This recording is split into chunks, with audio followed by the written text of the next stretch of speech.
We may think there are many problems, but Vedanta says all problems, issues, challenges we meet are based on one fundamental issue. And that issue is I want to be happy. So I want to be happy. I want to be free from sorrow. This is the underlying issue for all humanity. Anywhere we are, we want to be free from the sense of sorrow. We want to be free from the sense of limitation. And we do all things in life to free us from this sense of sorrow, limitation, inadequacy, smallness, lack. But it is an inbuilt urge. I find moment I start thinking as a child is an inbuilt urge. I want to be free from sorrow. I want to be happy. And this urge manifests in a fourfold attempt in our lives. And any action, activity we do, we can put under these fourfold headings. What are these?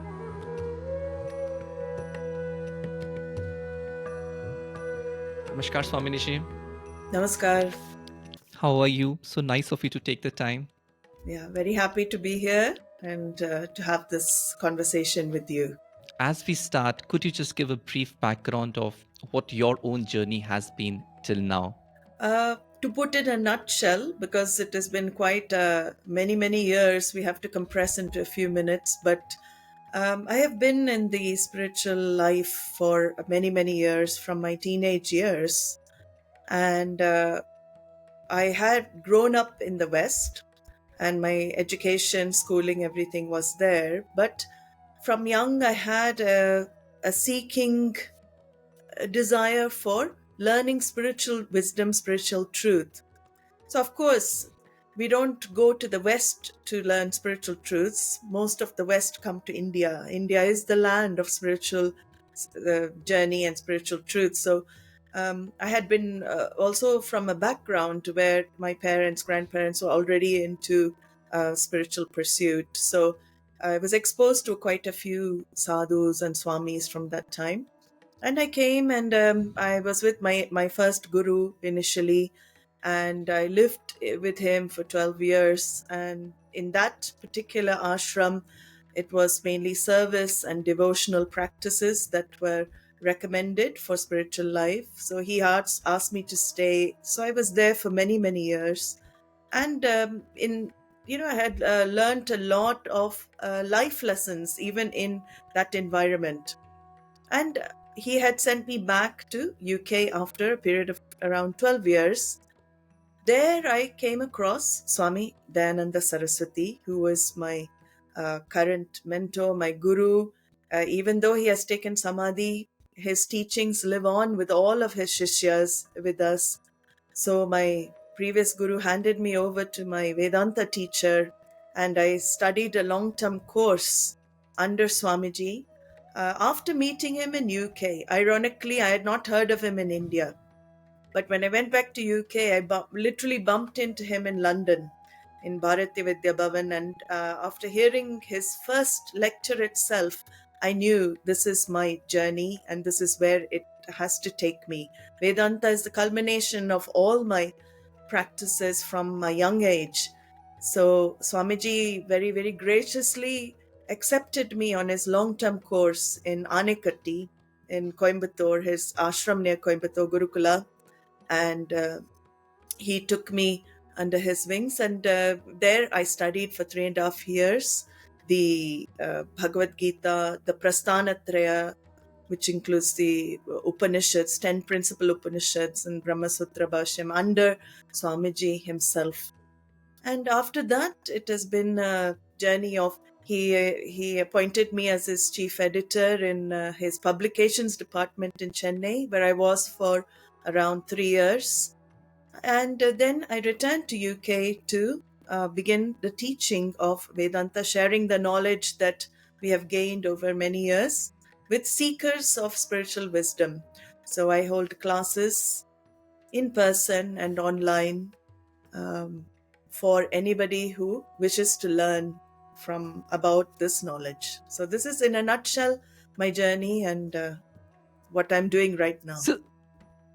So, did you already have an introduction with the Advaita Vedanta philosophy before meeting Swamiji, or that was your first time? Actually, my uh, first guru, he had in his discourses, he had definitely brought in Upanishad knowledge, and we had heard Mahavakyas. Tattvamasi, Aham Brahmasmi. We were exposed to the Mahavakyas, the great equations, um, through the Hmm. discourses.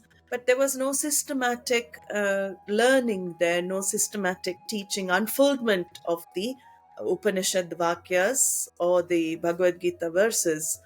So, although there was an exposure, it was mainly left to self study. And in this field, unfortunately, self study doesn't work. We need a teacher, a guide, one with whom we can have dialogue and with whom we can resolve our doubts. So, that is why I felt very blessed to come across a tradition where we have access to our teachers. We can resolve our questions as and when they arise, and this is how we gain the clarity. It's a growing clarity process of growing clarity. So I did have exposure, but it was the exposure to the tradition, sampradaya, the methodology of learning, of study, which is unique in this Swami Dayananda parampara lineage. Right. So, what exactly is this problem which we are trying to solve? I mean, how would you articulate the problem which we are facing in our daily lives? So, why is this study necessary? Basically, what is the purpose of it? I think that is the doubt. It is a very, very simple problem that Vedanta spots. It is so simple, we don't understand it. We live our lives not understanding the fundamental problem. And so Vedanta begins actually unfolding first what the problem is that we're facing in life and what it boils down to. We may think there are many problems, but Vedanta says all problems, issues, challenges we meet are based on one fundamental issue. And that issue is I want to be happy. So I want to be happy. I want to be free from sorrow. This is the underlying issue for all humanity. Anywhere we are, we want to be free from the sense of sorrow. We want to be free from the sense of limitation. And we do all things in life to free us from this sense of sorrow, limitation, inadequacy, smallness, lack. You can call it many, many words, but it is an inbuilt urge. I find moment I start thinking as a child is an inbuilt urge. I want to be free from sorrow. I want to be happy. And this urge manifests in a fourfold attempt in our lives. And any action, activity we do, we can put under these fourfold headings. What are these? I aim to acquire something in my life, gain something I don't already possess. So it can be from any object like a car, a house, even a promotion, something I don't have right now in time and space. I make all efforts to try and gain that. Then I make efforts also in another way to retain something I already have. So I already have something. I already have a bank balance, but I want to maintain the bank balance. I want to grow the bank balance. I want to maintain something I already possess. So, first is acquisition, second is retention of what I already have. There's also a third pursuit that we also do in our lives, which is avoiding something I don't want. So something like, I don't want to be in a war zone. I don't want to be affected by coronavirus. I want to avoid. You can see the whole Jagat avoided something they did not want. So why? So I aim to avoid what I don't want also in life. And many of my activities are based in avoidance of things.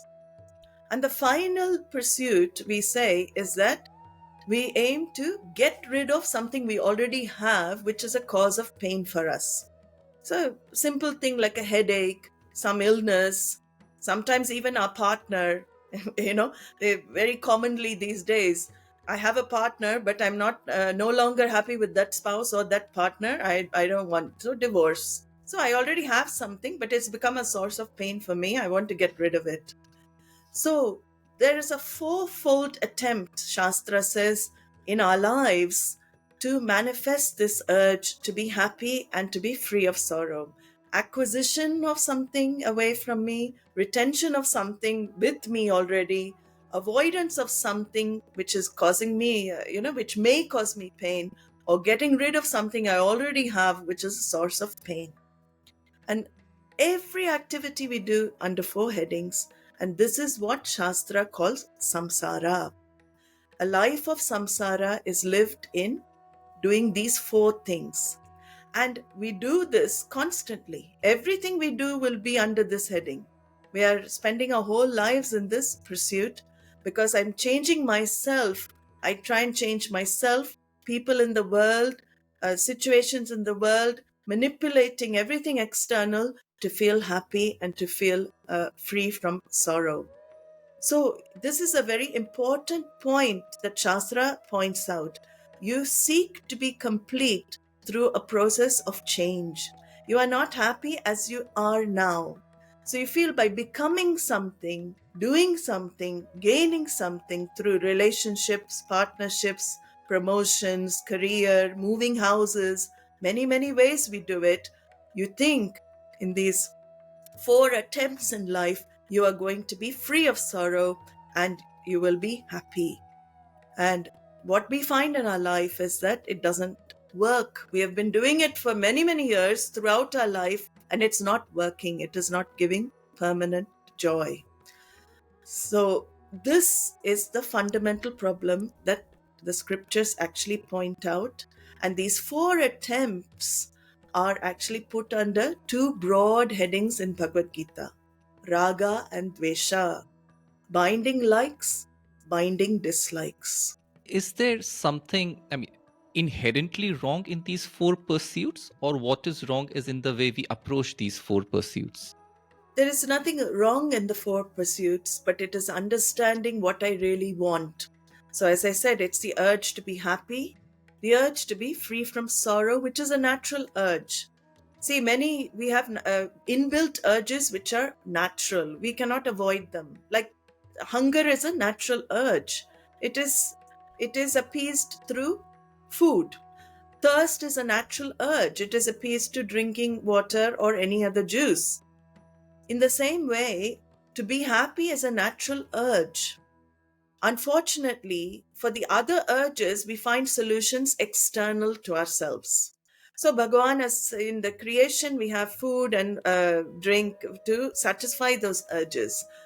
And where is this solution for the urge for my to be happy? We look to satisfy this externally as we do with other natural urges. But what do we find? It does not fully satisfy us. We have not been able to discover that happiness 24/7, that freedom from sorrow 24/7, which is what we want. We don't want happiness just for 1 hour in a day, or 1 week in a year, or 1 year in a lifetime. We want happiness all the time. And we're driven to seek that happiness externally. So these four pursuits are all external pursuits. And this is where the Shastra comes and says, by changing things externally, by becoming something you don't find yourself to be now, by doing these attempts, you are not going to get what you really want in life. You are not going to fulfill that urge fully. You may do for a time, because we can't say these activities don't give us anything. Otherwise, we will not pursue those activities, right? But for a time, if the circumstances and factors are conducive, we find ourselves happy. But does it last?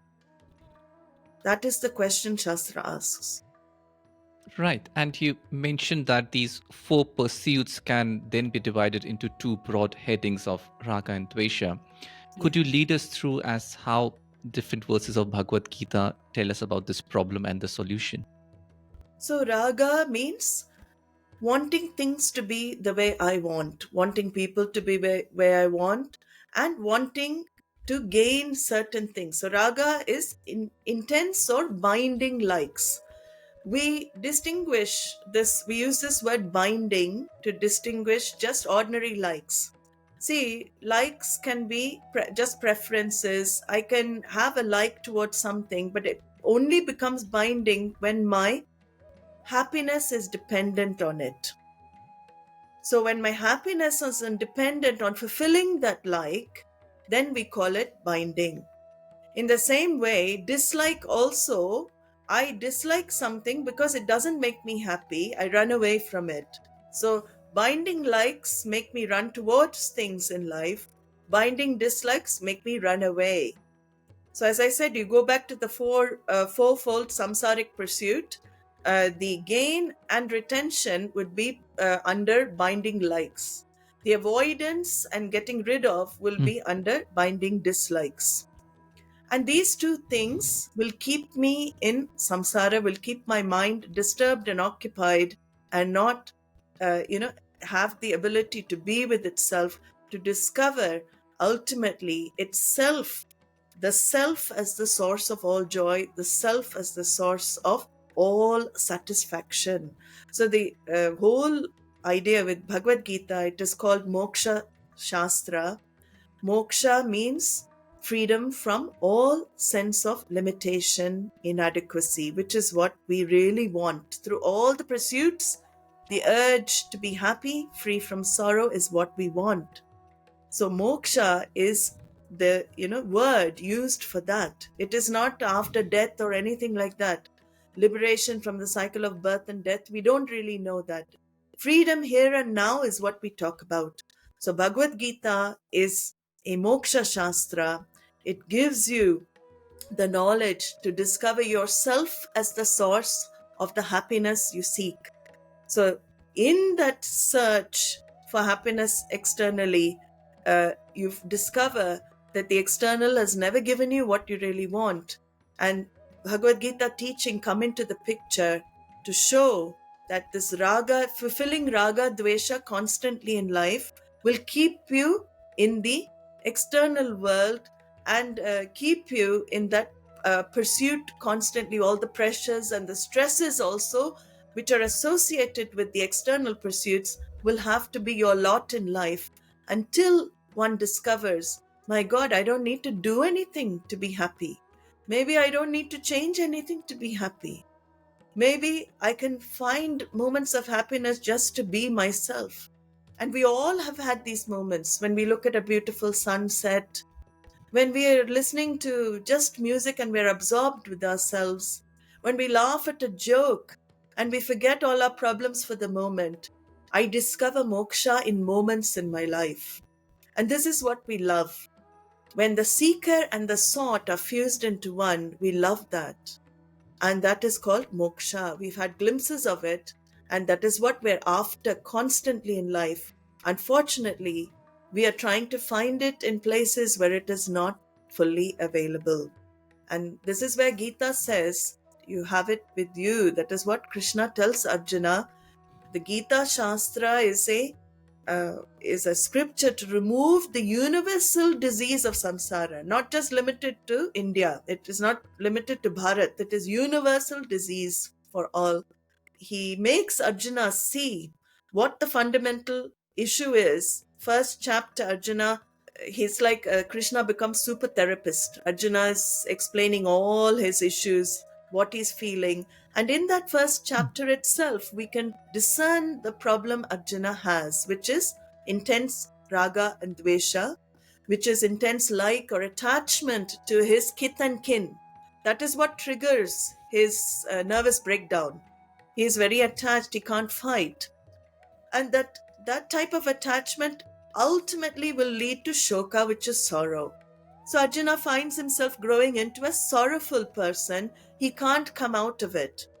And he drops his bow, he drops his arrows, and this sorrow leads to another issue, which is called moha, delusion.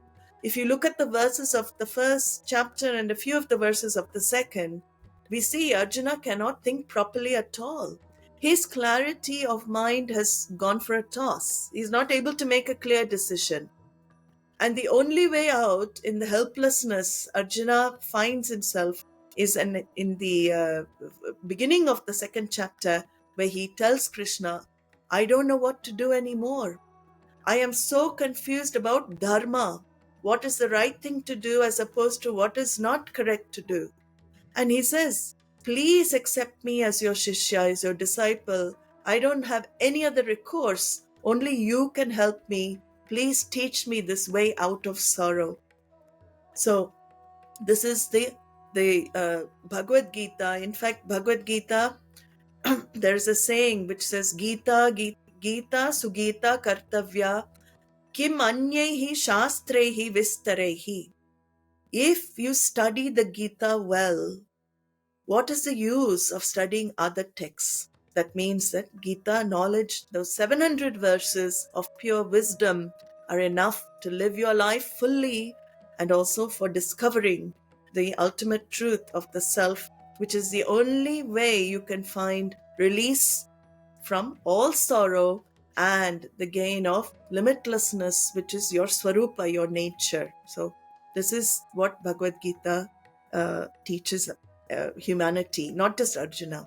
In fact, just to add, Swami Dayananda said very beautifully, in the Gita, you will find yourself, this self which is unknown but sought after.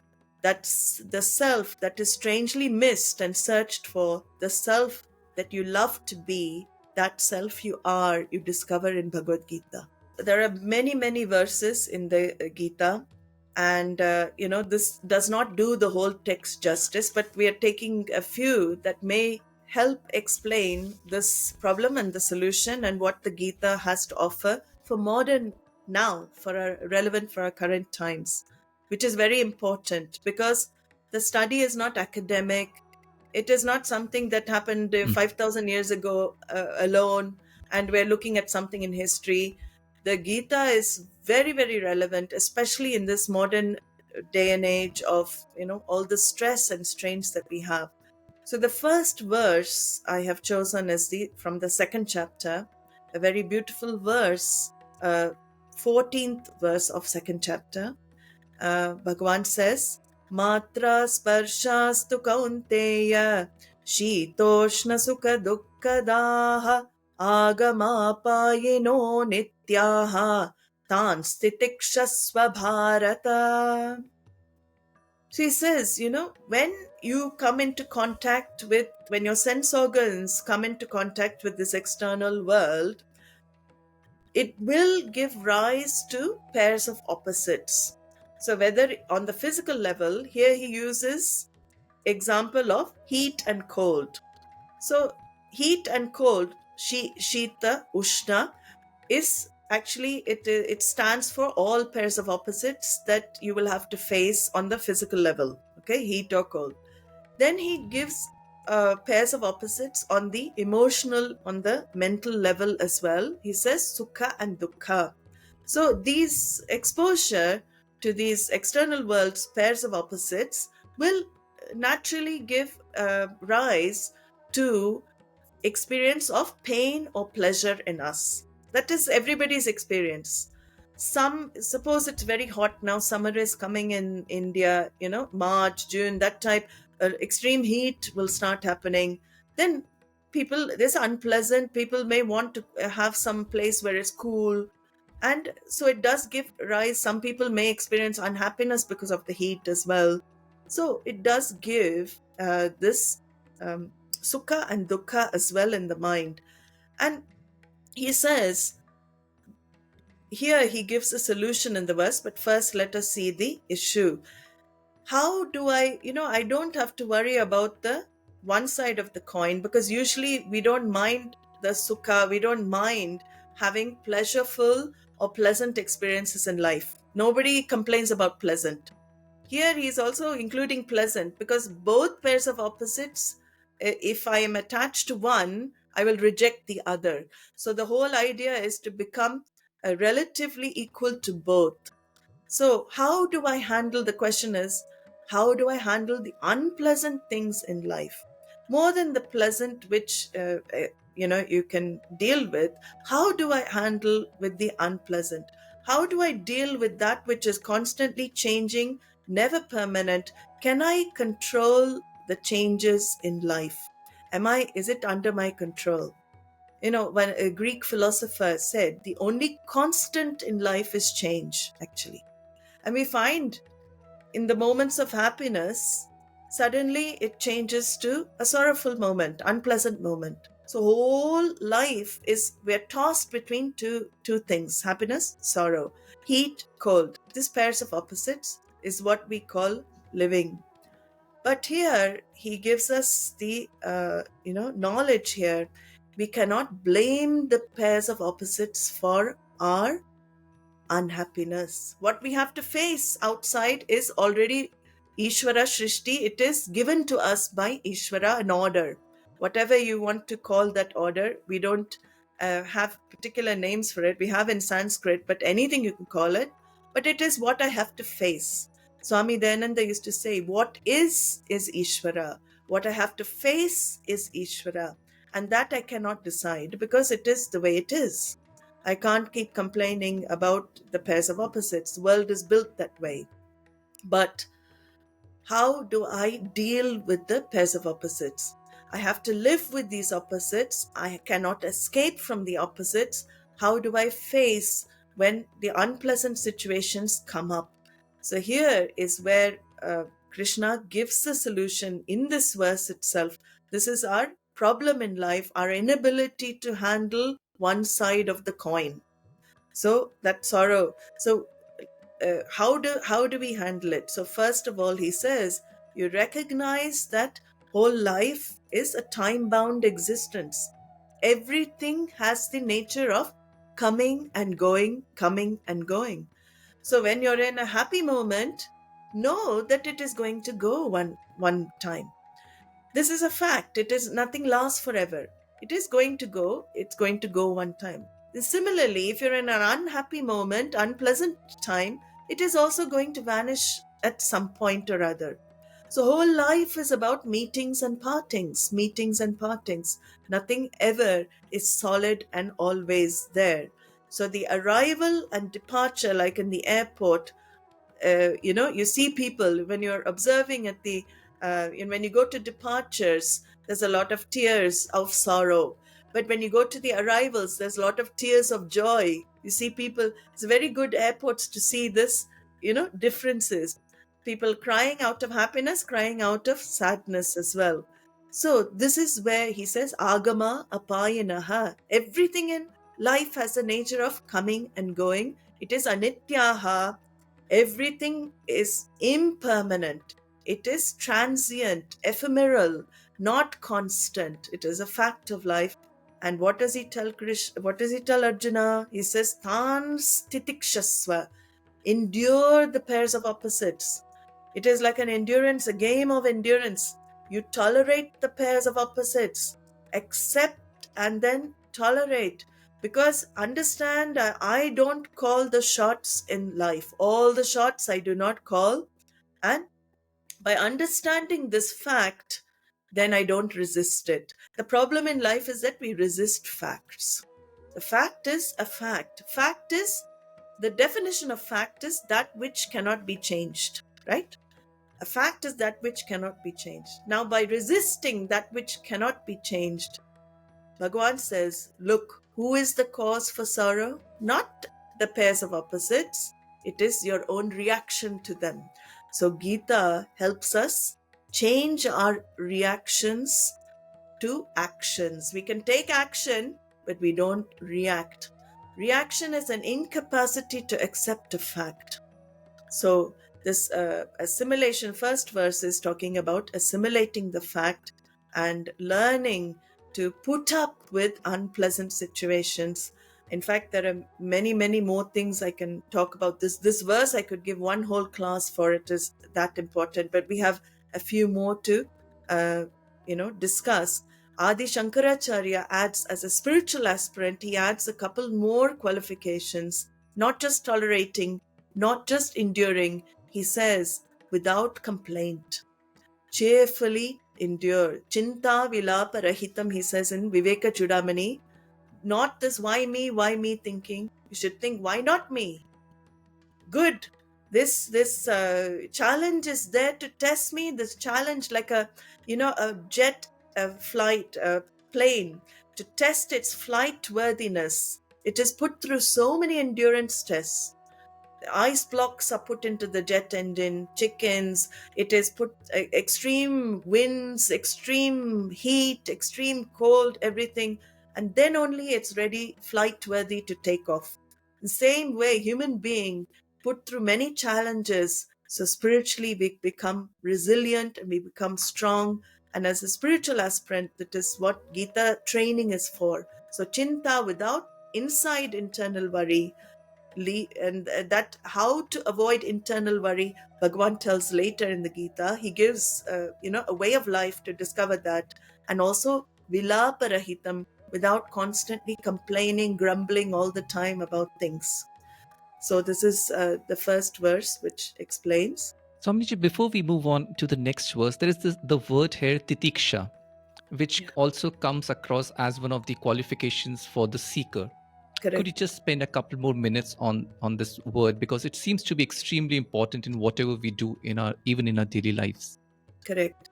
So titiksha, as I said, it literally means tolerate. But as we unfold it, what is to tolerate? Tolerate, we can tolerate many things, gritting our teeth, right? Tolerate sometimes has this feeling of, I don't really want to accept it, but I do it because I have to tolerate it. Here we're going a bit further than endurance and toleration as a spiritual aspirant. Here we're making the aspirant understand there is an order to all that is happening in life.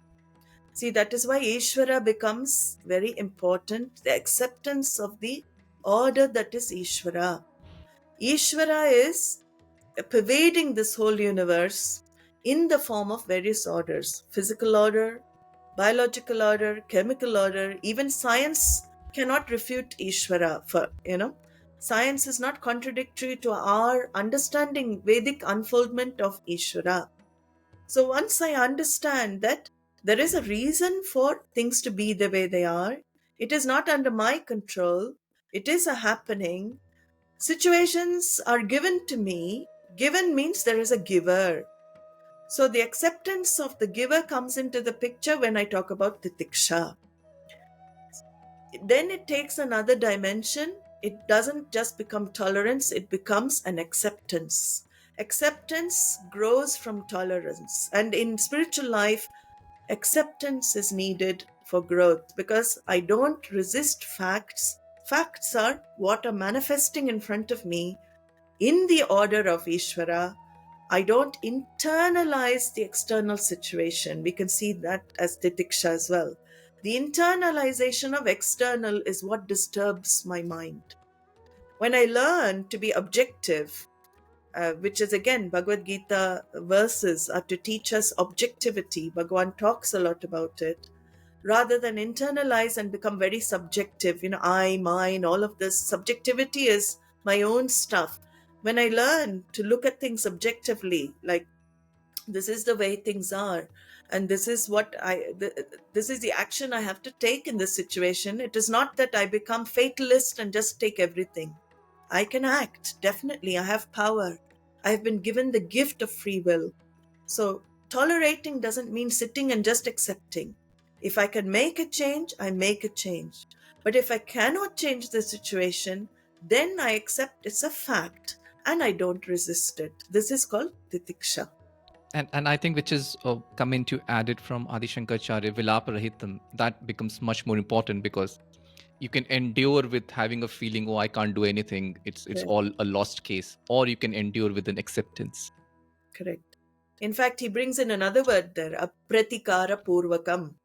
So there he says, sometimes we don't know the situation cannot be changed. We need Ishvara's grace to show, because we keep making effort after effort and effort, and the same Hmm. thing happens. So we spend all our lifetime trying to change. And there he says, without trying to make a change, accept it. Except, gracefully it is prasada. We'll see that. That is how Bhagavan trains Arjuna to get that samatvam, the equanimity over life.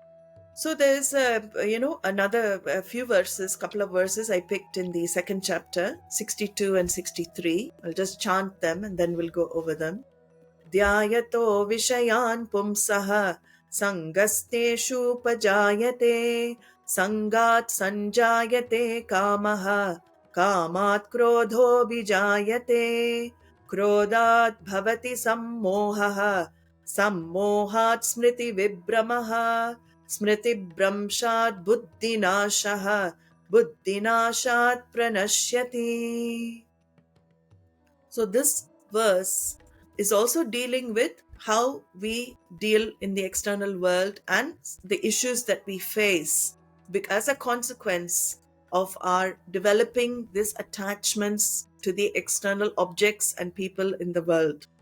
So he says here very clearly, it is these couple of verses are called the eight rung, eight runged fall of the human mind. So the mind goes down this track if it is allowed to go down this track. So we have to add that it is under my control, it is under my sway, um, up to a certain point, and then afterwards I'm not able to bring it back. So here Bhagavan says, Dhyayato vishayan pumsaha. Don't be careful, don't be mechanical in your living. Meditating, suppose I feel, I'm just giving an example. I'm in a mall, I'm in a shopping mall, and I go past a window and I see a wonderful dress or something that attracts my attention. This is a very, very mundane example, but sometimes it happens as well. Some dress that attracts me. And what happens? I keep thinking about it. Dhyayato vishayan pumsa. I keep thinking about that object. I can't stop thinking about the object. And that object is in my mind all the time. Teshu sangaha jayate. Then I start developing a fascination. I can't get it out of my mind. I want to get it. It becomes like sangat sanjayate kamahas. Desire is born. The moment it comes, I start dwelling. I keep dwelling without putting a rein to that thought. Then I get a desire in my mind. What is a desire? I have to do something to get it now.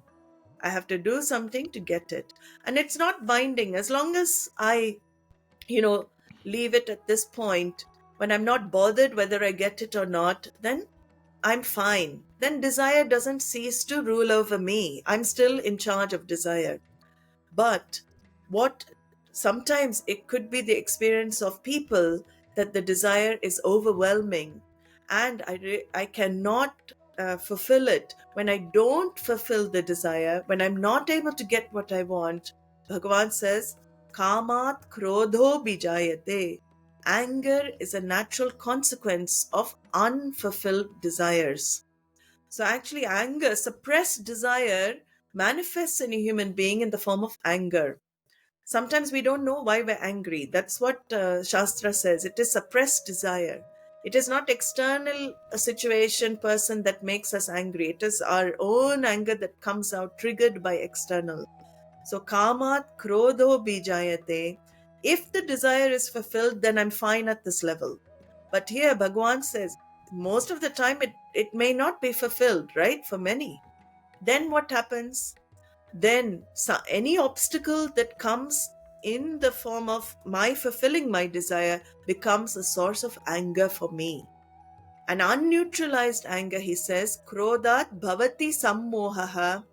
Anger leads to moha, leads to delusion. You can't think properly. We know ourselves, our own experience. In moments of anger, we say words we don't even mean. We say words, very hurtful things we can't take back, or we do things which are not based on our uh, sense of what is right and what is wrong. Right. So sammohaha, anger makes my mind deluded. And then Bhagavan says, once you get into that, sammohat smriti vibramaha, all the dharma that you have been taught, the value structure that you have, that you preach, we preach very well to others as well, right?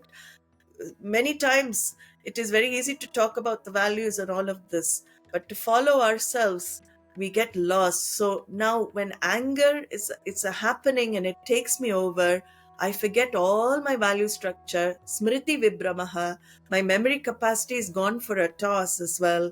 And then my discriminative faculty is no longer functional. Buddhi nashat pranashyati. He says that there is a permanent destruction of the buddhi, of the intellect. The human being is no longer a human being. Human being becomes as good as an animal, actually, because buddhi, the discriminative faculty, is what differentiates us from animalistic lives. Animalistic means I just do what I want. I don't care what I do. It doesn't matter if I hurt or disturb anybody. I just want to get what I want. So here, this is called the ladder of fall, the ladder of human fall. And again, Gita addresses based on raga, dvesha. These are the things. When I'm very heavily attracted to something, attraction and repulsion, Bhagavan says throughout the Bhagavad Gita, these are the two enemies of the human mind.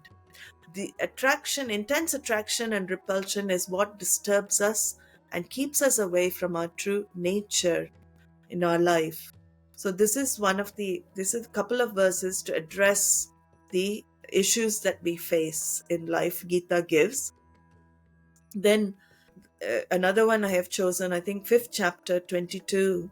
Bhagavan says there, Yahi samsparshaja bhogaha dukkhayonaya evate adyantavantah kaunteya rateshu ramate buddhaha. See, again, he brings into the picture the contact with desirable objects, with the objects of the senses.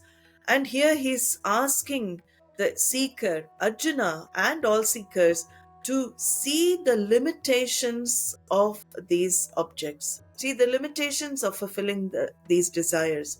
Because he says very clearly here, every object, everything in the external world, it has a potential to give you sorrow as well as pleasure.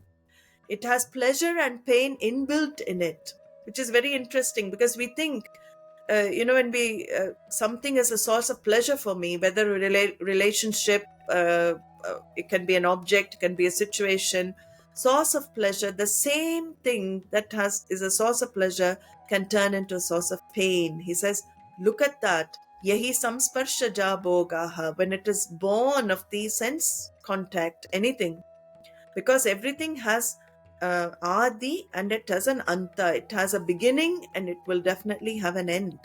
So for every gain, there is a loss. There is a pain of acquisition of the object. There's a pain to retain the object. And there's a even greater pain when you lose the object of desire, right? So whether you can include human beings also in this pain, to be in a relationship, to, keep that relationship, to lose that relationship one time or other. Anything that is born in time, lasts in time, will have to go in time. This is another fact of life. So here he says that be very careful. The world is made like this. You have to see the world is created like this. So any object that you find very pleasurable, be careful, Arjuna. The wise people don't go after it. They understand the nature of this world. They don't go after things of the world. If things of the world come to them, they don't resist either. See, people think that wise people will avoid, worldly, and this dichotomy of worldly and spiritual is made. There is no dichotomy here. For us, everything is spiritual alone.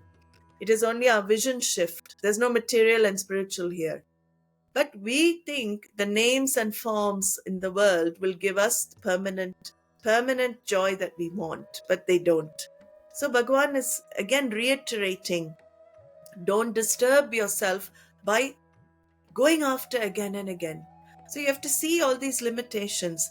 Even after you gain what you want, look at the limitations. He says, atriptikaram. Nothing is fully satisfying. Can we say one object, one place, one person, one situation has satisfied me totally in my life. Can I say that? I cannot say it. Why? Because I go after something else. If it had satisfied me totally, I would not make any other pursuit. I'd be like Ramana Maharishi, very happy, sitting on Arunachala and just be happy with myself, right? But the very reason that I go seeking again shows what? Nothing has fully satisfied me. So it says atriptikaram, dukkha mishritvam, which we saw. It is mixed with a tinge of pain as well. It will come, it is mixed like that. And it is bandhakatvam. It can become binding. Binding means without it, you can't survive sometimes. You can't be without it. Binding is that all your happiness is dependent on the presence or absence of something in the external world. The presence makes you happy, absence makes you happy. In both cases, it is happiness.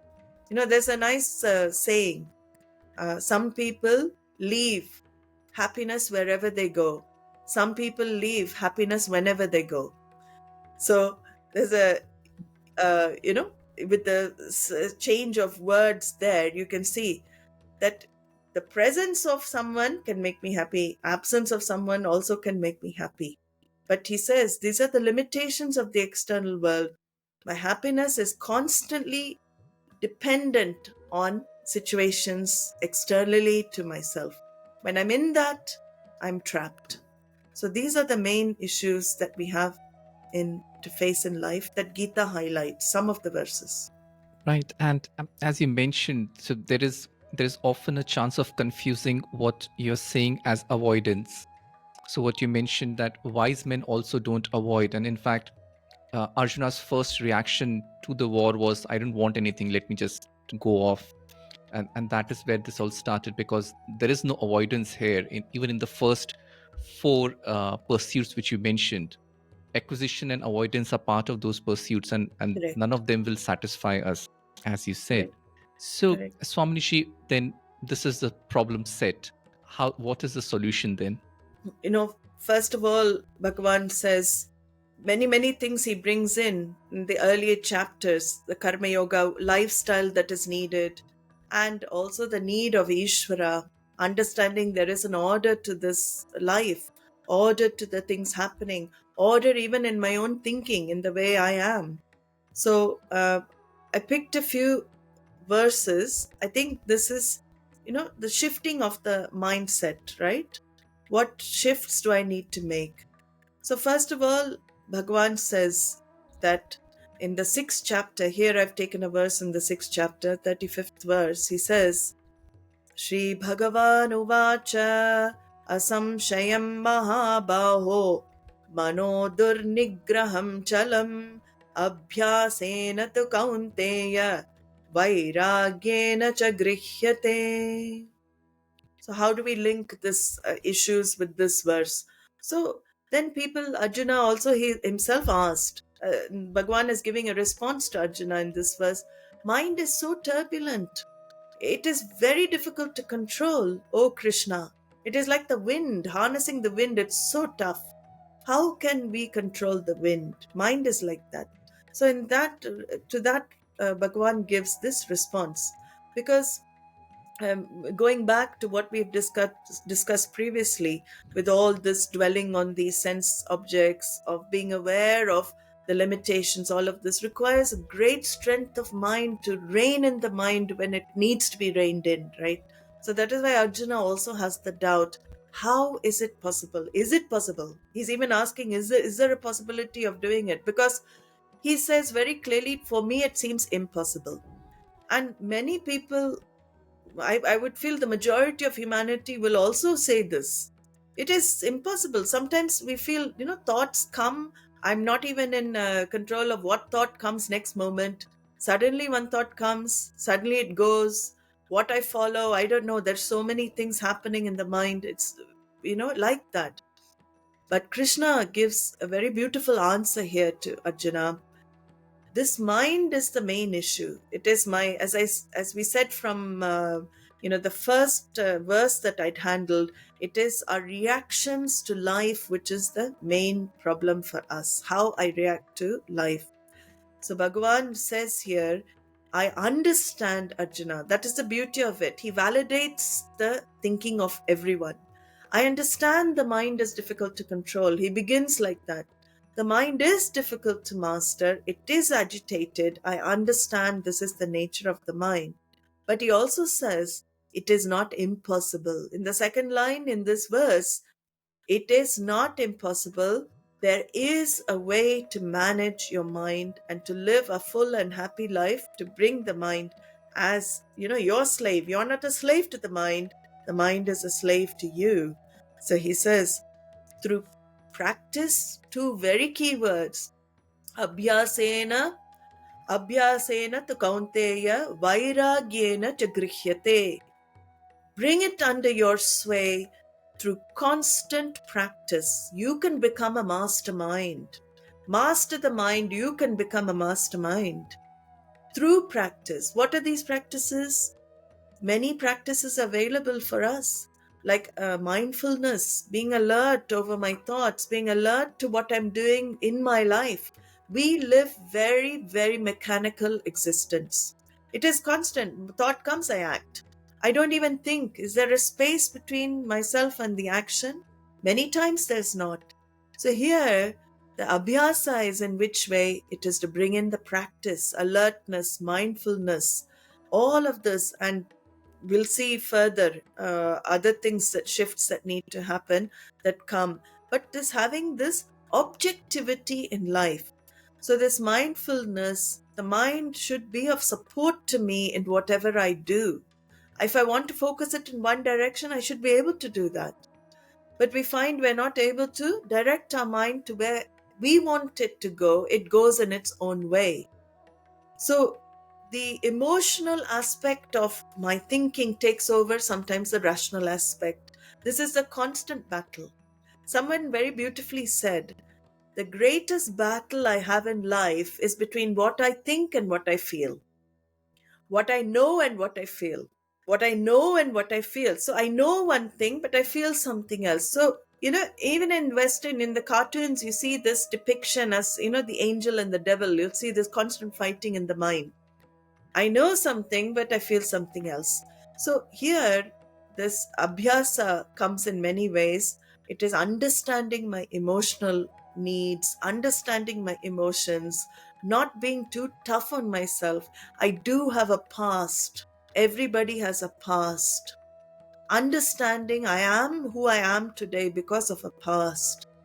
So assimilating all the aspects of myself come into this abhyasa as well. So it requires some learning a psychology of oneself as well. Bhagavad Gita is replete with psychological references as well. So understanding myself, paying attention to my patterns, what patterns of thinking are putting me in conflict situations, bringing me unpleasant situations in life. How can I shift those patterns?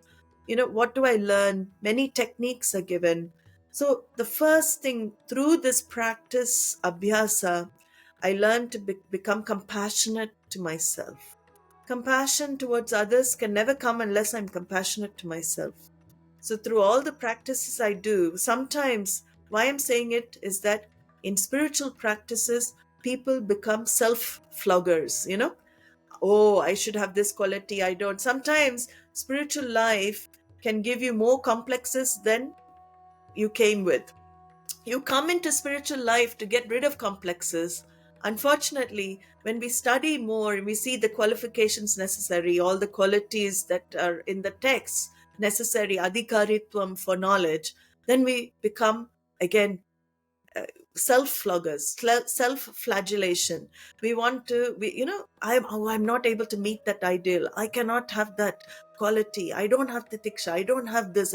Sometimes that thinking comes. And this is where abhyasa requires vairagya. That's why beautifully Bhagavan has brought in vairagya. Vairagya does not mean dispassion here, the detachment. Here he's talking about objectivity. While I'm engaged in practices to improve myself, I'm engaged. I'm also seeing myself objectively. The mind is given. I have not chosen. If I'd chosen a mind that I wanted, it would have been different. Everybody would have chosen different mind. It is a given thing. So how do I deal with what is given? It is like, when the instrument is faulty, any instrument, I just need to fix it objectively. I learn to fix it. Mind is my instrument. It is not me. Problem is, I take the mind to be me, and then I feel I need to fix myself. This is where objectivity comes. I'm not fixing myself, I'm fixing my instrument. I'm fixing my laptop, like I'm fixing a car. It is something I use. The mind is seen like that. That is called objectivity. And for that to happen, I take the support of Ishvara, which we're going to see next. So, just one quick question on this last verse which you said. So, almost always Vairagya is translated as detachment Yeah, or disengagement, but here you translated it as objectivity. yeah, Could you just spend a couple of minutes on that? Because usually, whenever Vairagya is a word where most of us have an inherent negative reaction, right? Nobody living in the yeah, real world says, okay, yeah, Vairagya is something I don't practice is fine, abhyasa is fine, but don't talk about vairagya. And that here you have just translated it as objectivity, which has a much more simpler way to integrate into our lives. yeah. So I think that translation is from Swamiji, and it, you see, detachment. We can never be really detached. We only train carriages get detached from each other. We cannot, because we are interconnected. We are living as a part of a whole organism in this world. We are all interconnected. you know so this interconnection, we can never be detached. Sometimes dispassion also comes, so there's a negative connotation with vairagya is Right. to understand the limitations of the world. Again, Swamiji, I always remember his definitions because they're brilliant.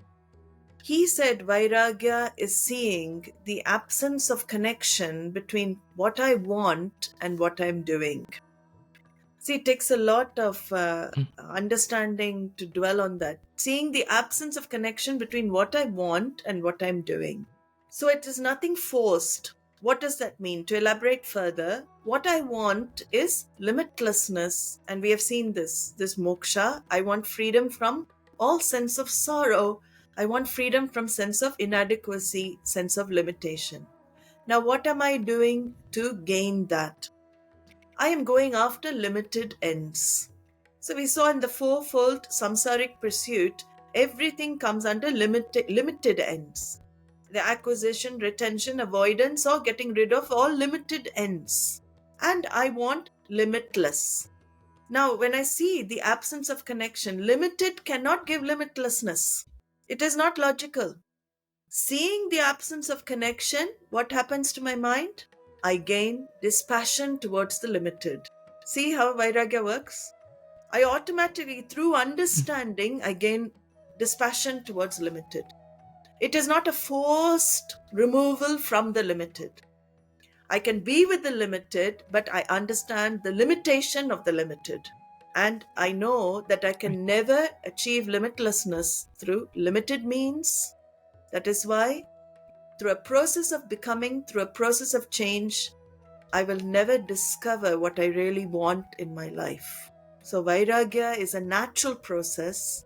It is simply understanding what you want in life and what you're doing to get it. So, Vairagya and Abhyasa, very important to bring into, Bhagavan says, our lives. Then he asks us to look at another important verse. Indriyasyendriyasyarthe ragadvesho vyavastito tayornavashamagachet tau hyasya paripantino. So here, Bhagavan, going back to the third chapter, which is the topic of Karma Yoga, very important, Bhagavan asks us, exhorts us to be careful of in two areas. And we have seen these two areas. Even in Patanjali Yoga Sutras, sage Patanjali brings this up. He says, Sukhanushayi ragaha. Attachment is that which follows identification with pleasurable experiences. So here, Ragaha is brought into the picture in this verse, very important verse.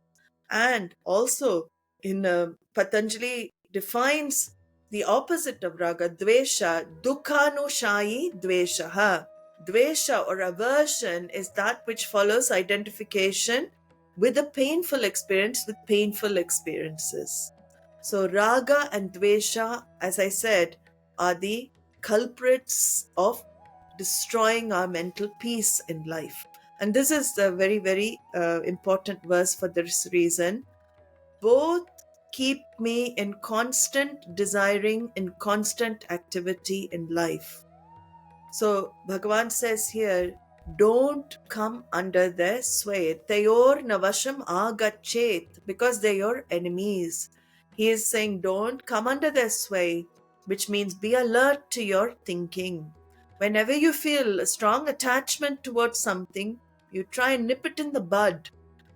There are methods as well we have, very lot of methods that we have to learn to distance ourselves from any kind of attachments as well as they're forming. Once the attachment is formed, it's very difficult to move away from it, to find peace. Because once you find there's an attachment to objects or things or situations, people, then I'll be going up and down.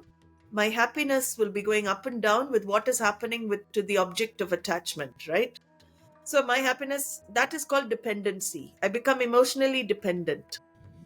So here he's saying, avoid emotional dependency through raga and dvesha, binding likes and dislikes. And this is where Patanjali, I quoted that it's only because you identify with pleasurable experiences or identify with unpleasant or painful experiences. And this is where I have to learn to manage the pairs of opposites. We go back to the first verse that we did. Once I learn to manage painful and pleasurable also I have to manage. Why is that side brought in? Because pleasure can trap. If I go through pleasurable experiences, sometimes I want repeated experience of it. I want it again. So we saw that. So both require some objectivity on my part, and this is what Bhagwan is saying here. Notice they can be your enemies. This is the mind shift required. You have to be very alert at the beginning.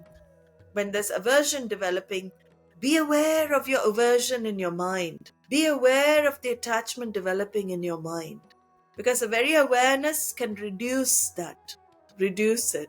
And then you have to take other practices to help you, which Gita also, discusses. The last verse that I've picked in this shift of mind set is a very, very important verse. I feel one of the most important in Bhagavad Gita, and a beautiful verse to make you to give you the self-confidence, self-esteem that's required in this spiritual pursuit. So Bhagavan says here in chapter 6 verse 5, he says, Uttaret atmanatmanam natmanam avasadhayet atmeva hyatmano bandhuhu atmeva ripuratmanaha. In this verse, because many times we're looking for an external savior, even the guru, even the teacher, we always look for some external savior on the spiritual pursuit. We want somebody to fix us. We think guru can fix us. We think, someone will come and save us from this life. So here Bhagavan says, guru can only go so far. Krishna himself has taken the role of teacher. Krishna himself says, yes, I've given you the teaching. I can give you the teaching. I can give you support. But ultimately, he says to Arjuna, lift yourself up by yourself. I can't do it for you. You have to do it. You have the free will. You have to take your life into your hands. No one can do it externally. There's no proxy here. I can't have a proxy person in my spiritual life. It is myself alone. So he says, may one lift oneself up by oneself, which means may you use your intellect, that rational thinking, discriminative capacity, which is a blessing bestowed by Ishvara himself on a human being.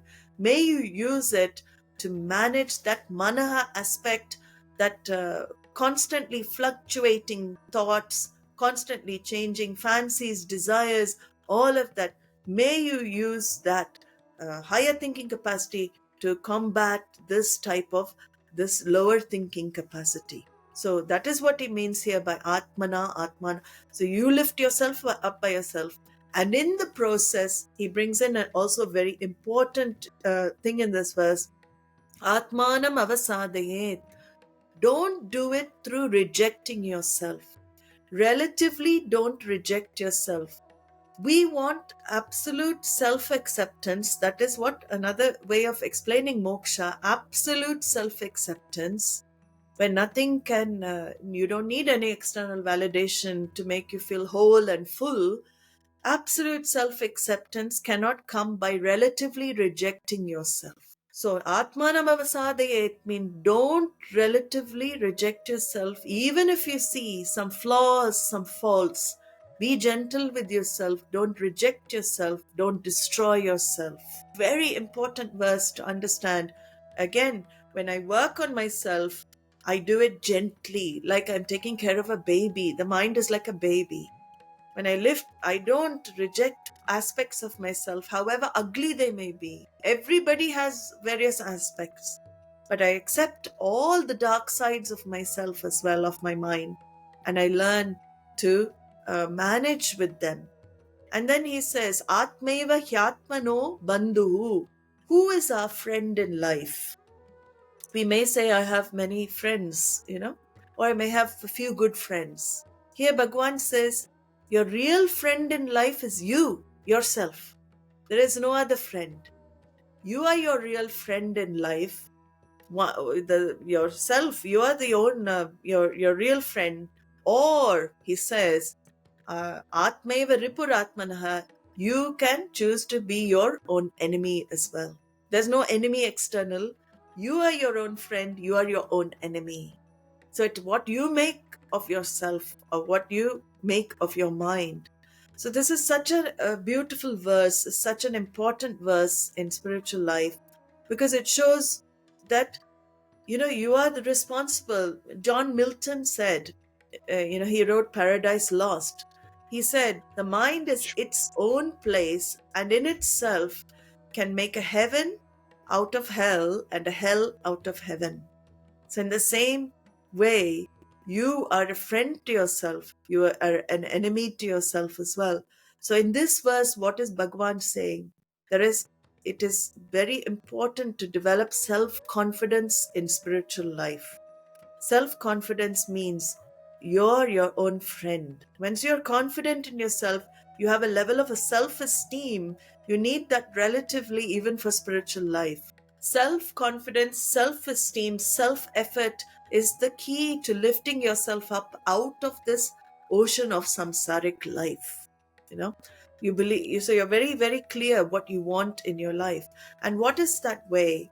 So you need the mind to inquire, because self-inquiry is the key in Vedanta. You need to inquire, you need to introspect into a lot of things, your priorities first in your life, your value structure, how is it, what am I doing with my life, where is my life going? Because you yourself, through the inquiry, can shift cognitively, right? Otherwise, there cannot be a cognitive shift unless you start looking at life and situations. So, Bhagavan says here, accept the self as it is, your relative self, accept the way you are. You may be helpless in many areas. Maybe you can't control yourself, you can't manage yourself in many areas. In those areas, seek my help, seek Ishvara's grace. Grace can work wonders. Ishvara's grace is like the luck factor in life, right? We need it for so many things, to be at the right time, right place, right situation. All help that's given in life is nothing but a manifestation of grace. So I need to invoke that when I'm helpless, and not make myself my enemy in life by being self-critical, too much self-criticism, self-loathe, judging myself, because we are, again, as I said, we are our worst enemies when we do that. The mind starts taking us hostage when we do that. So our history need not become our destiny. Everybody has a history, but they need not become destiny. I can take charge of this moment, myself. And this is an extremely great verse, like a pep talk, Krishna's giving Arjuna. Get up, you can do it. Lift yourself up and make the right effort, the consistent effort, committed effort in the right way, as we saw abhyasa very important, without harming yourself. Make yourself your best friend. So these are the verses to help with this cognitive shift of mind. We need that for the spiritual pursuit, uh, and bring in the practices that we saw in the previous verses. Right. And I think this verse also stands out in as to how direct it is. So Yeah, the terms which you mentioned, self-confidence, and I think courage is often overlooked in spiritual life, but the right. importance is simply phenomenal. To lift yourself by yourself, and Yeah, I mean not it's all easy, to it. because whole world may think, why, well, what is this person doing? Mm, 99% of humanity is swimming in a different direction. And when you enter the spiritual life and you're very keen, you're swimming against the current. Are you able to take it? Do you have the strength to do it? Bhagavan says you do. That's the beauty of this verse. Because you are your best friend. With this verse, it also shows you don't seek external validation for what you are doing in spiritual path, spiritual journey. Many times we look for external validation. Am I doing the right thing? And then sometimes we also get distracted. Some other friend may suggest, oh, there's this technique. Why do you want to study Gita? You do this pranayama technique or some other technique and you'll get it. And then we get swayed. So we go all over like spiritual shoppers. We go mm. all over the place and we don't gain anything ultimately. So in this verse, Bhagavan is saying, stick to one thing and see for yourself. It may be painful. We're not saying immediately you're going to have a painless existence. Spiritual life is like poison at the beginning, but nectar at the end. But if you go for material gains and that samsaric life, it is like nectar at the beginning, poison at the end. So we take our pick. Mm. If you have the self confidence and you have that self worth and Bhagwan's teachings to back you, because it's enough if you're just attached to the teachings, then you don't need any world validation in life. Absolutely, Swaminiji. So with these mindset shifts made clearer, how do we integrate them into action? So, this is another very important theme of Bhagavad Gita that Krishna brings in, because this requires a way of life.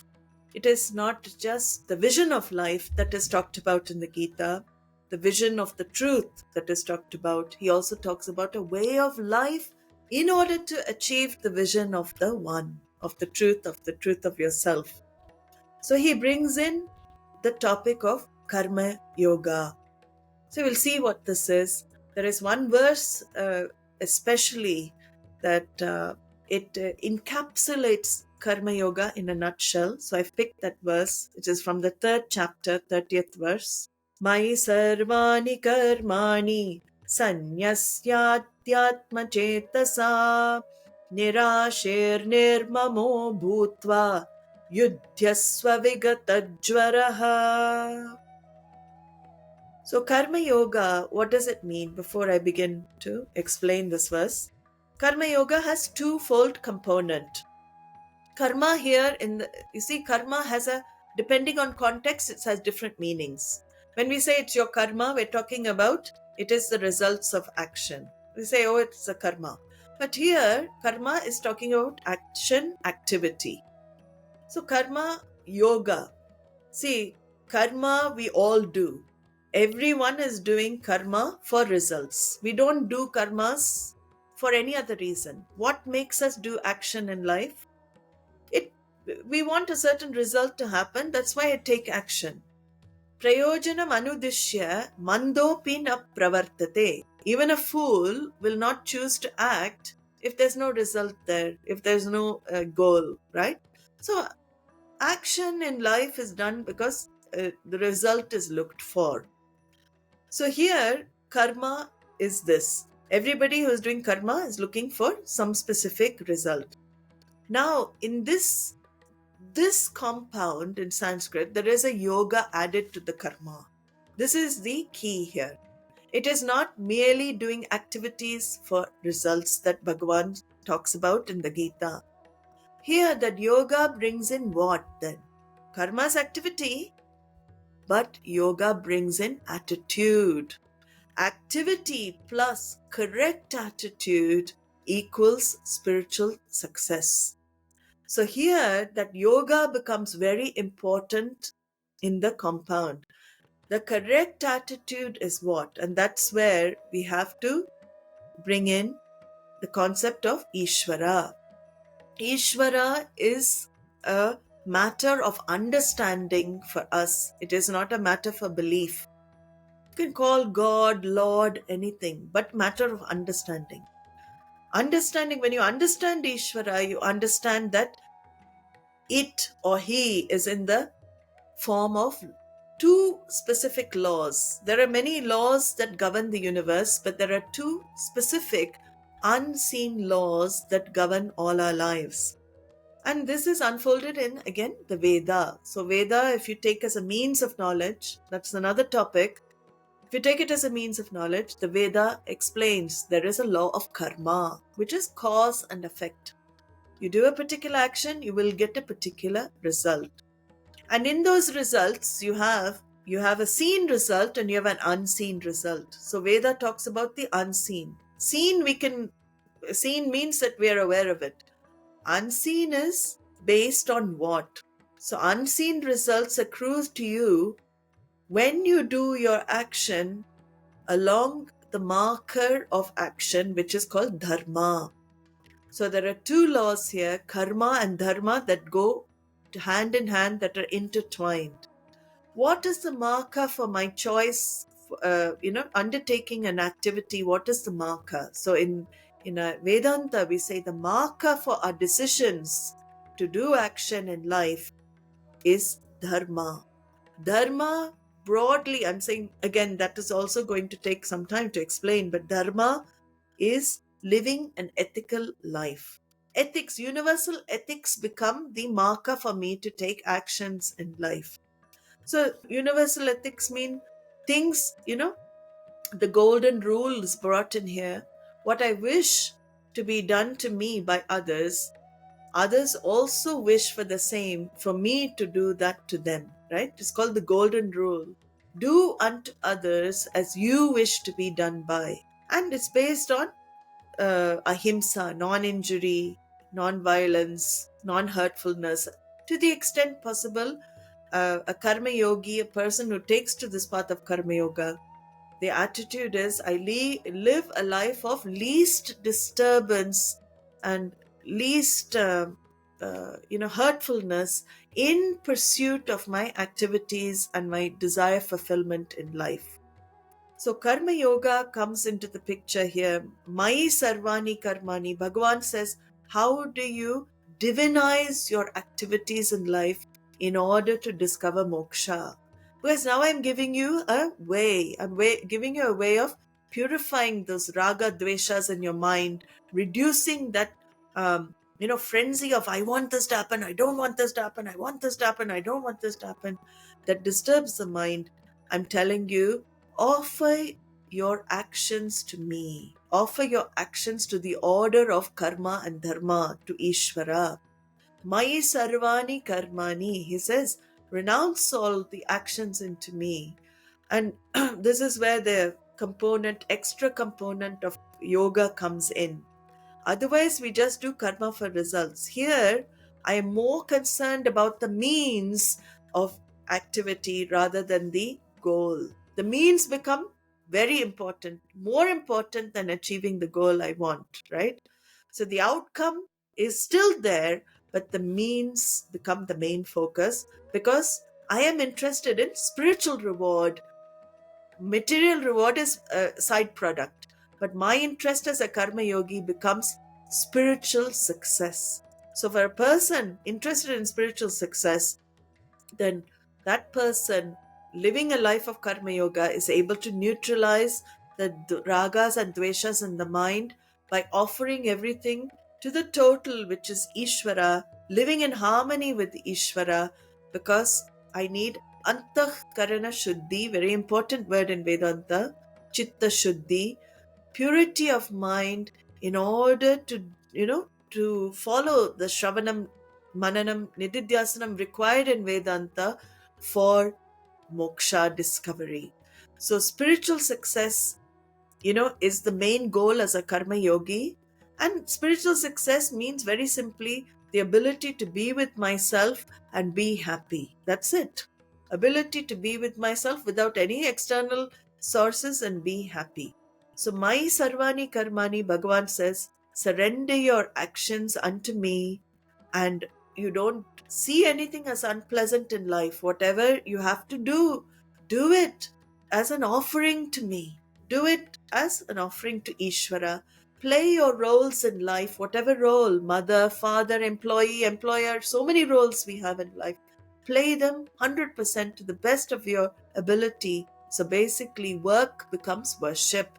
Your life becomes worship of Ishvara.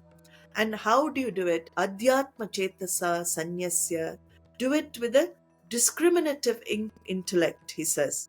Do it by offering the best actions to me. You don't do anything, robber. If you're going to burglarize someone's house, you can't be a karma yogi and say, oh, I'm going to offer my actions to Ishvara, and whatever result I get, I take as his wish. No, because it is wrong activity. So Adhyatma Chetasa is, have your goal in mind, but it has to be a benign goal, right? Moksha here is the goal. It is not something which is hurting somebody else. So here, nirashihi, he says, he brings in three very important words. When you offer the activity to me, there's another side of karma yoga. The results that accrue to you, we'll see in the next verse what it is. See, I've picked one verse which explains one side. The next verse will explain the other side. But here he says, nirashihi, which means be prepared for all types of results. Don't have your eyes on the future results. Do your activity and leave it. Leave it to the order. The order is taking care. Order will take care. Have that shraddha, have that commitment. So don't have your eye always on the results. Leave it. Then nirmama means you are not responsible for your results that accrue.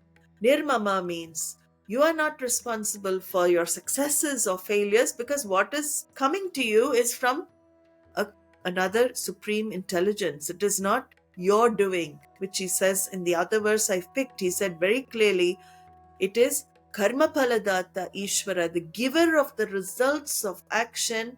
He is giving you what is good for you at that time. He gives what is best for you. There is no such thing as failure.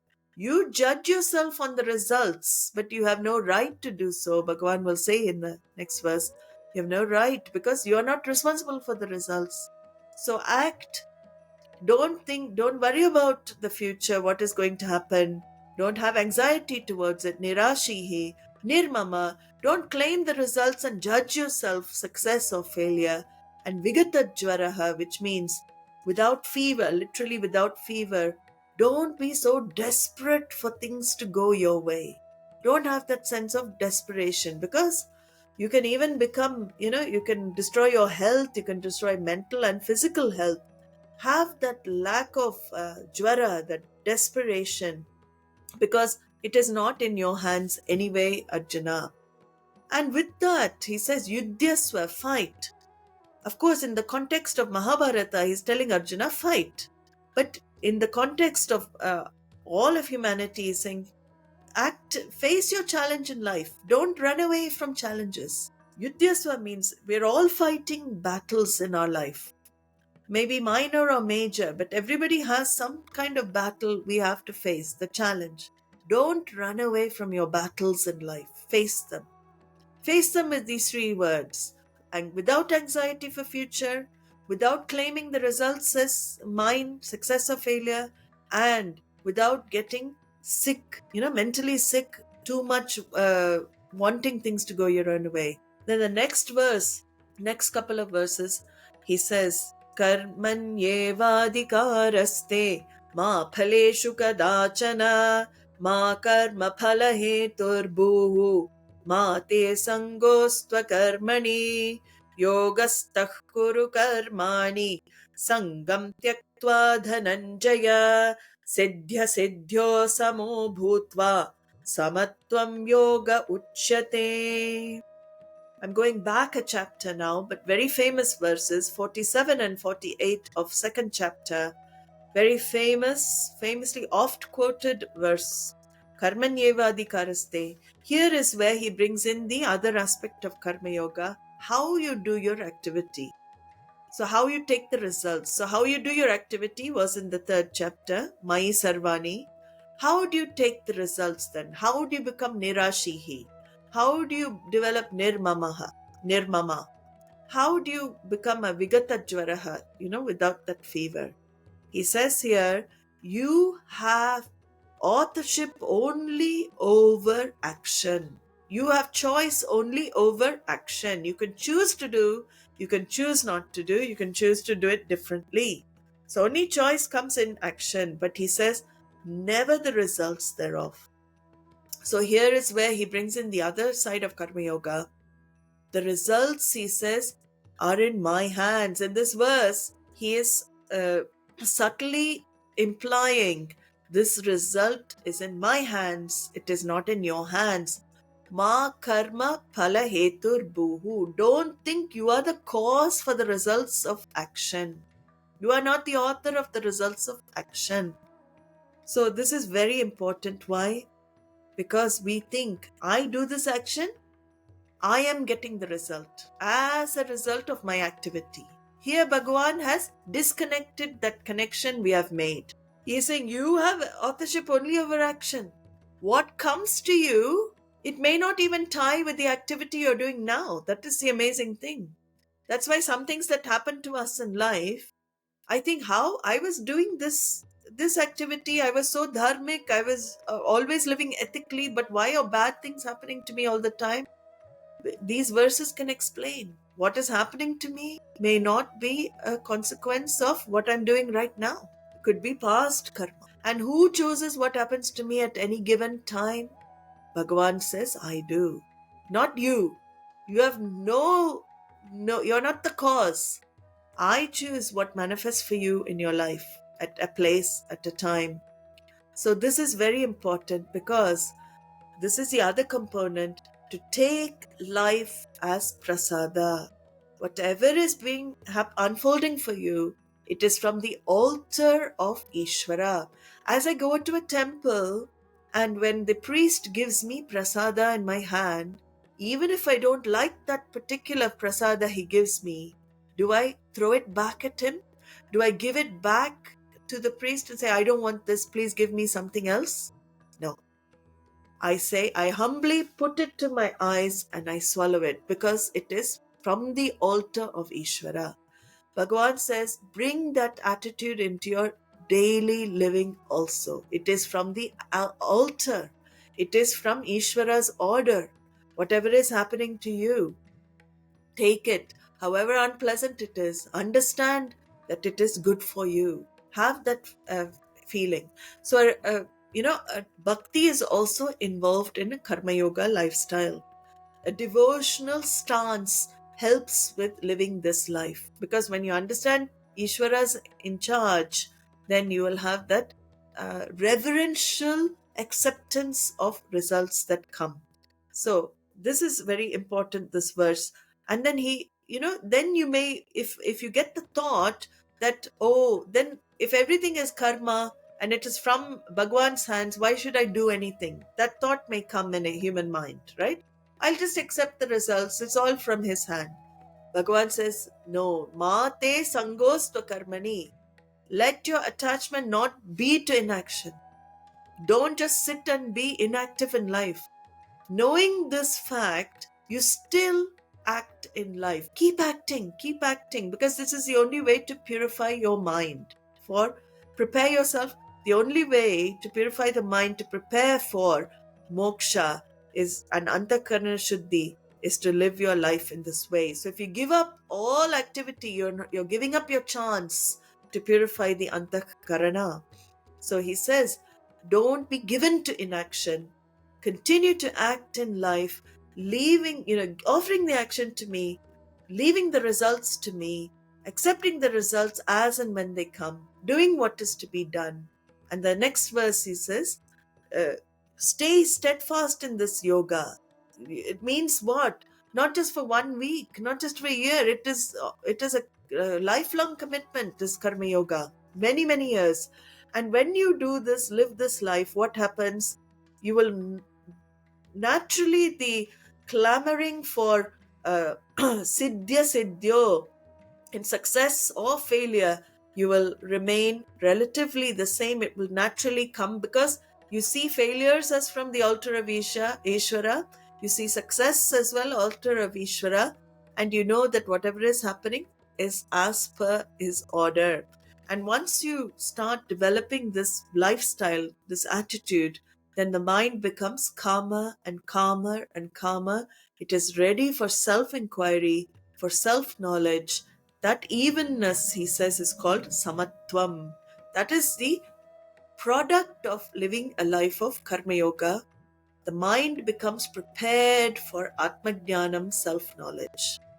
So, this verses is how the Gita tells us to bring this knowledge into action, into activity in our day to day lives. Are we to understand that, as you mentioned earlier, there are laws which are always in motion, such as cause and effect.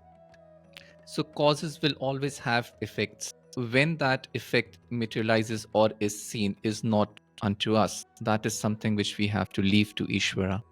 Is Yeah, that how we have to understand karma? correct. So there is a law of cause and effect. We may not know, we cannot link many times the effect with the relevant cause. Because the cause can have come from Purva Janma as well. We don't know. Previous lives Mm. are talked about also in Gita. We're not just one life and that's it. We're a continuum. All jivas, individuals are continuum. There's no birth or death even for the for the sukshma sharira, the subtle body that transmigrates. So, we take body after body. Bhagavan talks about that. Like we throw off, discard old clothes. We discard off this body. When the karma is relevant, karma is finished in this particular body. I discard this body and I move on to the next body. So I am a Mm. continuum. I'm not just here and now in this, for this life and that's it. So cause and effect, the cause could be so many janmantara we've had, could be another previous life. What is happening suddenly to me now is so disconnected from what I'm doing. Then how do we explain? That's where Bhagavan says, better you don't need to understand. I know the cause because he knows past, present, and future of all beings. He is omniscient, omnipotent, omnipresent. That is Ishvara. So, will he not know what is the best way to evolve this jiva? See, we're not talking about physical evolution here, Darwinism. We're talking about spiritual evolution. Whole life is for spiritual success ultimately. We are born for spiritual success. So he gives us what we need at that particular time. And that is the Shraddha, the faith that one has to have. If you understand the teachings of Gita, he says very clearly, I am responsible for the results. You are not. So leave it in my hands. And you keep doing what is to be done, offering everything as puja. Ramana Maharishi said very beautifully in a text, Upadesha Saram. He said, Jagata Ishadi Yukta Sevanam Ashtamurti Brit Deva Pujanam. So Jagata Ishadi, this whole Jagat, the universe, is the form of the divine. Your puja, your altar is not limited to a tiny space in your house. The whole universe is your altar. So, with that attitude, do work as worship. Yukta Sevanam, take to this work as worship of this altar that is Ishvara, Jagata Ishadi Yukta Sevanam, Ashtamurti Brit, Deva Pujanam, because your work becomes worship, Deva Pujanam. This universe is in the eightfold form of the Lord, and with that attitude, work in the world, worship in the world. That is real puja, actually. Doing your work as worship. There is another word there, samatvam, Yeah. the evenness of mind, and it's often seen in different traditions, equanimity, and in various terminologies. But one common objection comes is that if we are the same in success and failure, are we not missing out on the highs and lows of life? So yes, we are saved from the extreme sorrows, but didn't we also miss out the extreme joys which life gives us? So I don't think, we have to understand the samatvam is not that we don't allow ourselves to feel, you know. We're not rocks, emotional rocks. We will be happy if something pleasant happens, but I don't get attached to that sukha. That is the key. I don't get attached to the state. The issue is we get attached to states of pleasure, and we want the repeat pleasure. I can even a wise person will be happy at pleasant things. Wise person can be happy at pleasurable. A wise person can be happy eating gulab jamun, enjoy it, but he doesn't crave for a second experience. The same thing. So and in the same way, if some unpleasant experience happens, the person is, also accepts it. It is not like you go down with that. You see, so samatvam doesn't mean we become like emotional rocks and that we don't experience life. We experience, in fact, a karma yogi will enjoy life even more because he becomes more aware that Ishvara is there, and moments of pleasure he senses Ishvara. Oh, Bhagavan has given this, how wonderful. In moments of pain, he says Ishvara, oh, Bhagavan has given this, how wonderful, it's for my growth. In pain, he's reducing my papa account. He's reducing my demerit account, karmic account. In pleasure, actually, my merit account is going down. So, when painful situations, I should be happy because Bhagwan is reducing my demerit account, my papa account. How lucky. So, pain or pleasure, a karma yogi, that is how called samattam. I'm able to see the good in all the. In fact, good and bad are only our vision of things. Everything in life, if you start seeing as good, that is called samattam. Then you're happy, you go with the flow of life. Right. So we have moved through the mindset shifts. We have seen how to integrate it into action. What are the last parting thoughts which you would like to leave us with? So there is a verse, again in the third chapter, 21st verse. And why I chose this is that I think Bhagavad Gita, Arjuna is made into a leader is molded by the teachings into a leader that he was born for, the leadership role he was born for. He was already a special jiva, special individual. He was very adept at his, skills in his particular field of archery and so talented in many areas. But we are all born to be leaders, actually, in leadership roles. The teaching is the strength that we have. So Bhagavad Gita is actually a leadership, I feel, a leadership training scripture. And there is a wonderful thing because in when once I develop that confidence in myself, the absolute confidence I discover, and I have that faith in myself, I can also impact many other lives, right? People look up to role models, people look up to uh, leadership positions. So I feel I took this verse, we will chant it, and I'll just explain the meaning. 21st verse of third chapter. Yadyadacharati sreshtaha tattadevetaro janaha sayat pramanam kurute lokastadanu vartate. It's an important responsibility on the part of people who develop that leadership ability. Shreshtaha means important person. Other people look up to that person. They may not be presidents or prime ministers, but somebody you are looked up to. These teachings have impacted your life, and you have discovered for yourself this independence, emotional independence, this freedom internally, and your way of life has become so clear. People see you and say, how this person is never affected by anything. How can this person maintain cheerful attitude and live life like this? People will start recognizing the uniqueness of a person who follows these teachings. Slowly people will see that.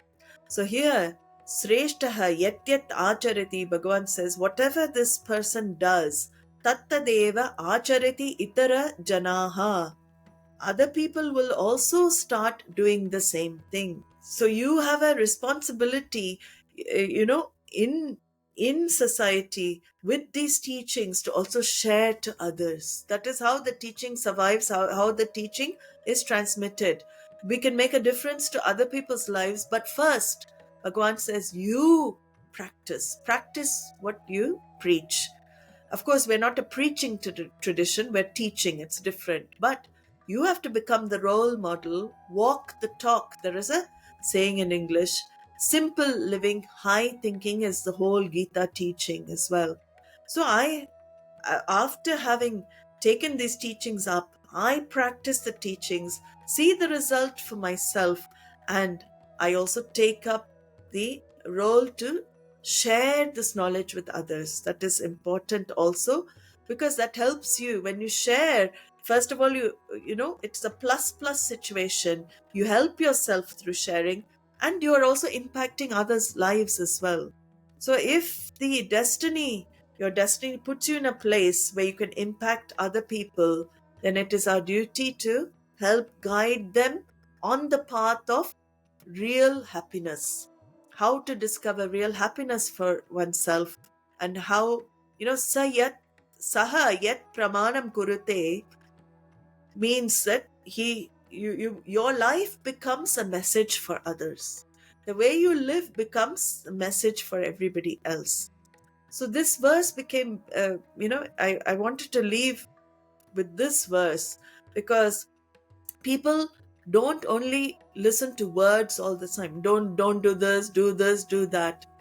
Once you implement the teachings in your life, your actions, very actions, will speak louder than words. People they will come to you and say, I notice a big change in you. What has happened?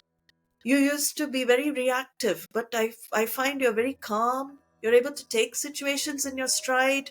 You're able to face challenges you were not. That's when you can say, this is the knowledge of the Gita that has impacted. The knowledge of Vedanta has changed, transformed, because it does have a transformatory effect. It cannot but transform. That is the brilliance of Krishna's teachings to Arjuna. And then, Swamiji, just to leave, Swamiji used to say, a true leader is one who transforms others into leaders. So you can imagine it's like a domino effect.